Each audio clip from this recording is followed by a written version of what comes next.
Over the last few months, I found a lot of items that I believe a lot of you would really like, and so I'm going to show them to you today in this video called Photography Pickups that I really liked over the last few months and I think you would also enjoy. That title is not going to do well in the algorithm, but let's be honest, a lot of my stuff doesn't do well in the algorithm anymore. First things first is this kind of L mount from Leah Plumen. This is an Arca Swiss kind of deal with a Peak Design capture clip in the bottom, and more talking about that. This little bad boy right here takes the place of your regular L bracket, which I believe is a lot bigger, can sometimes be bulky or just add unnecessary bulk. And this right here just mounts to the bottom of your camera. So this is the way it would be flat on the bottom of your camera. But the benefit of it is that with a little bit of magic, let me see if I can do this correctly, it turns into your L shape so that your sensor can still be positioned to where you don't have to position your ball head or your tripod, height and lower, whatever it is. It can still be on the same horizon for vertical and for horizontal shooting. It has a nice little bubble leveler at the top in case your ball head has a bubble leveler and you hate covering it up whenever you're mounting a camera. But the big benefit of this is this Arca Swiss / Peak Design capture clip thing here at the bottom. This works great, and as someone who vouches for Peak Design's capture clips, this is something that now I have about 3 of these to use on every single camera because this works so great. I don't have to worry about mounting a capture clip and then worrying about, am I going to be able to use an L bracket? And okay, now I got to mount it on this and then this on top of this, and it becomes a whole thing.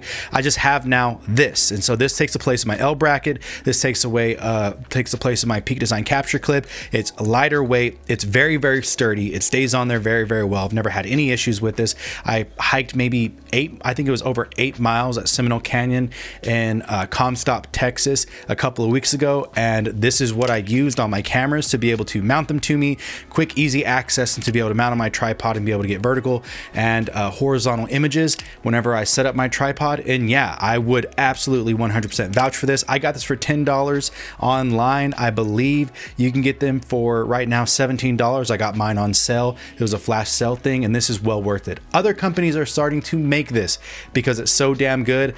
You don't need to buy theirs. This Peak Design capture clip thing is exactly built just like the real deal one. There are no issues. It will not slip out. Trust me, I've literally been hiking and moving fast paced through the wilderness with this thing on and never had an issue with any of my cameras. 10 out of 10 would recommend.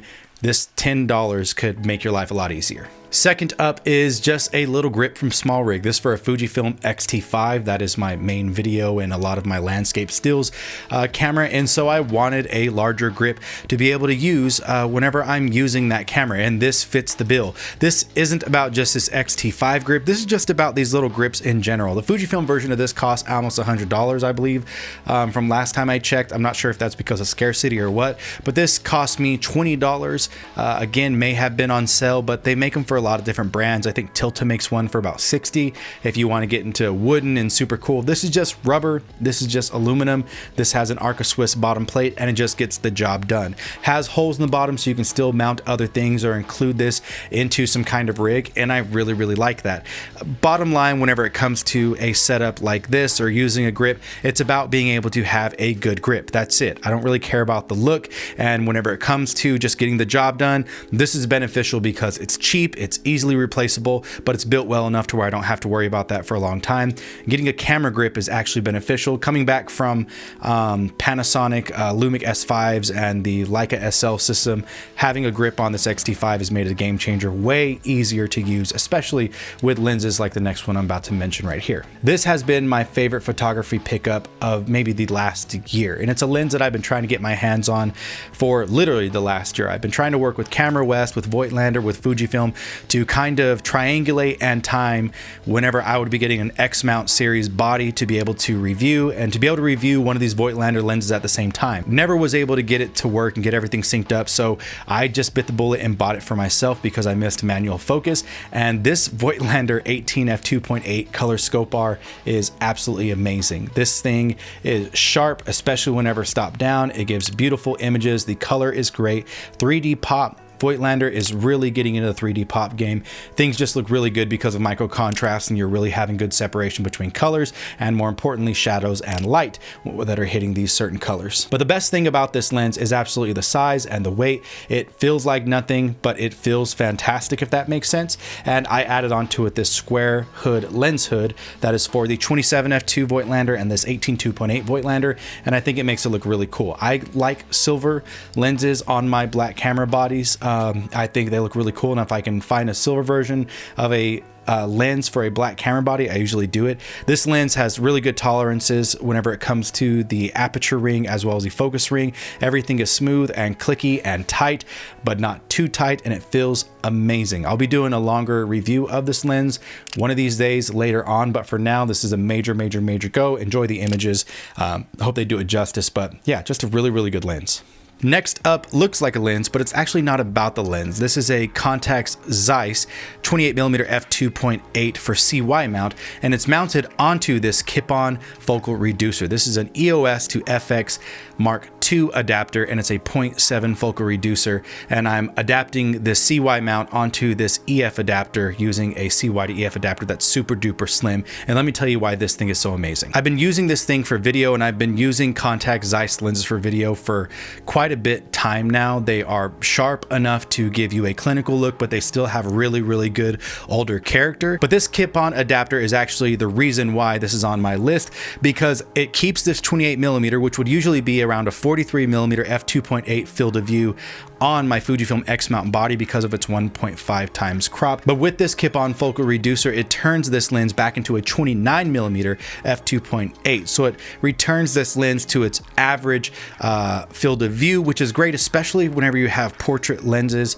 and things that have quirky character, because it doesn't crop into them. So you're getting the full width and the breadth of that character. And with those elements and the way that it redirects the light to be able to give me my full 28, 29-ish millimeter field of view, it actually adds more light to the sensor, making this in t-stop values, I believe is the right value to count it as, an f2 lens instead of an f2.8. So I actually gain a stop of light, and this is great. This has been used for me for a lot of video work, and again, it will continue to be used for a lot of video work. This Kip-On is a new pickup. I got it for $100 on their website, and I believe they still may be having that sale right now. It was $129, and then I got $25 or $30. I think it was $30 off of my order, over $100, and so I ended up with this. And yeah, major go. This Kip-On adapter is really nice. I like Kip-On and what they provide. Any of their focal reducers, any of their adapters have always worked well on my cameras, whether GFX, whether L mount, or on the Fujifilm X mount system. Major go. Really cool pickup that I think a lot of videographers and a lot of photographers who are into adapting vintage lenses, especially the Helios 44-2, I think you'll find a lot of use out of focal reducers like this. Last couple things I want to talk about aren't necessarily pickups, but they're things that I've been into in my photography favorites over the last couple of months. And first thing I want to talk about is Substack. I have a Substack. You can look up D Rosa on Substack, but more importantly, it is a great resource for me, specifically two Substacks that I've been reading recently. Number one is my boy Dorian Coleman's Camera Flow Substack. Dorian has a fantastic way of being able to communicate photography to a lot of people, whether beginner or someone who's been doing it for a long time.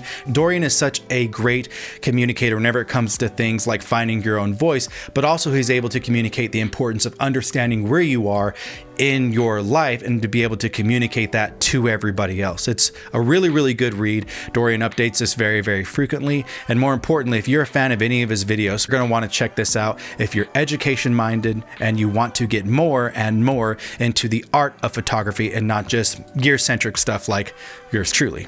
The next Substack is from a Wesley Vam. Not even going to try it because I can't remember how to pronounce it.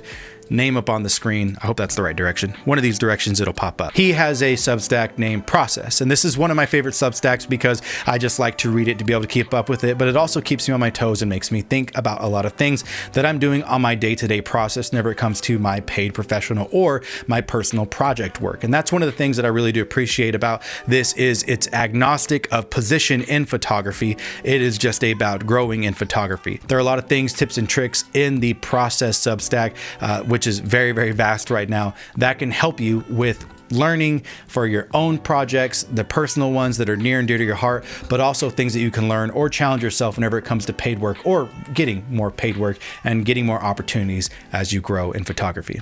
This video is supposed to be like 5 minutes long. Last thing we're checking out, Ansel Adams' portfolio, or The Portfolios of Ansel Adams by John Sarskowski. I pronounced it right, I believe. It's John Sarskowski. This photo book is fantastic. I got this at Half Price Books for half the price. Just kidding. I got it for only $5, but I've seen some of these go for as much as $70. So always make sure when you're looking at photo books, thrift first. Thrift first. Find some hidden gems. These Ansel Adams books are always available at a Half Price Books or any thrift shop that has photo books, because apparently people don't with Ansel Adams the way that they should. Shows a lot of his work, and not just the things that Henri Cartier-Bresson was an absolute hater about, like taking photos of mountains and rocks and, you know, things that preserve our wildlife and actually show us the importance of national parks, which now is becoming a big deal, isn't it? Roll in your grave, you dumb bitch. I really like this photo book because of what it shows for Ansel Adams' documentary and portrait work, because he was multifaceted. We only focus on the one thing because he became super duper famous and was commissioned for the national parks, but his portrait work, his documentary work is also very beautiful. And just because he didn't have to tout it and tear other people down to explain why his work was so important doesn't mean it's not important. But these images from Ansel Adams' book are beautiful. I really do appreciate them, and they've actually helped me and kind of inspired me for a lot of the portraiture that I want to do for a couple of personal projects and a commission project that I believe is going to be fantastic. So a really good pickup. Any Ansel Adams book is great, but this is one, if you can get your hands on it, I highly recommend it. Shows you a different side of the way he takes photos, and honestly, his infrared images whenever it comes to nature and wildlife will be something that really take your breath away as well. You'll be able to tell. Look for the dark black skies and for the fantastic moody images of just, you know, rocks. Oh yeah, last thing I got is this bag. It's from Sandmark. It's kind of camera centric. I mean, it's got some really cool stuff that I'm going to show you later on, hopefully, if this bag lasts, to be able to organize, to be able to organize your photography stuff, pouches for lenses, for batteries, for all these different things, microphones and whatnot. This bag is for whenever I'm doing short documentary runs or I'm doing personal project things or travel, because it's primarily made to not just hold camera stuff like one camera body and a couple lenses or a lens, but it's made to be able to hold clothes, shoes, things that I'm using for travel in a one-stop shop bag. And I'm the type of person that loves a nice 40-liter backpack to be able to stuff all my things in there. This bag looks like it could solve an issue that I'm having with my Lowepro BP250 or 350 AW that I believe I'll be giving away in Austin on March 22nd. I'm going to be giving away a few things in Austin at that photo walk on March 22nd. So if you see me there, I'm going to be selling a few cameras, and I'm also going to be giving away a few cameras and some film and potentially some gear to people that may need it. I try to sell these things, but honestly, I just get so impatient. I realize that they could probably be better used in someone's hands that needs it. So if you have a point and shoot and you want an SLR, or you have a slim little camera bag, you need a camera backpack, let me know. I might be able to hook you up. But with all that being said, I hope you guys enjoyed this. I hope you guys take me up on that and watch this far along to be able to be a part of me giving you stuff away in Austin, Texas on March 22nd. Yeah, take it light, but take it. Have a good one. See you next time.